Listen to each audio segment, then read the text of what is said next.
A reading from the Holy Gospel according to Luke. Jesus addressed this parable to those who were convinced of their own righteousness and despised everyone else. Two people went up to the temple area to pray. One was a Pharisee, and the other was a tax collector. The Pharisee took up his position and spoke this prayer to himself.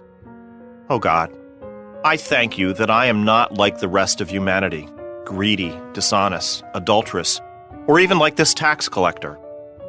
I fast twice a week, and I pay tithes on my whole income."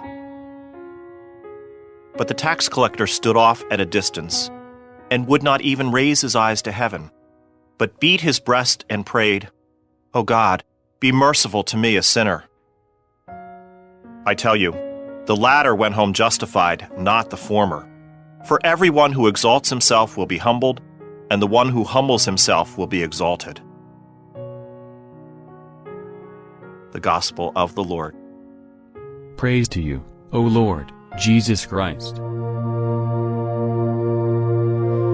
Prayer before starting work.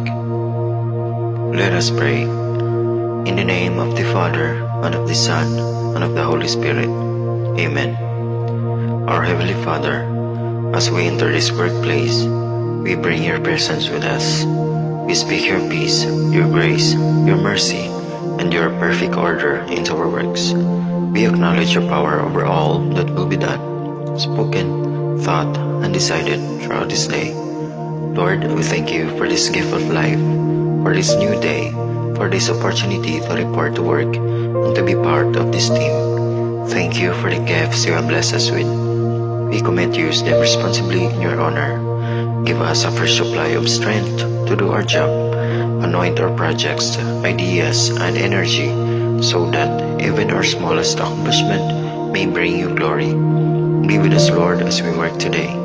Fill this place with inspiration and energy. Help us to work as a team and bring out the best in each other. May we be efficient and achieve all we need to do. May this place be full of fun and friendship, and may relaxation and harmony inhabit this place. Lord, when we are confused, guide us. When we are discouraged and losing hope, energize us. May the work that we do and the way we do it bring faith, joy, and smile to all that we come in contact with today. Bless our family, our home, our nation. May truly care for the earth and the community of life as we try to promote your dream for justice and liberation. And Lord, when we leave this place, give us traveling mercy. Bless our family and home to be in order as we left them. Lord, we thank you for everything you have done, everything you are doing, and everything you are going to do. In the name of Jesus, we pray with much love and thanksgiving. Amen. In the name of the Father, and of the Son, and of the Holy Spirit. Amen.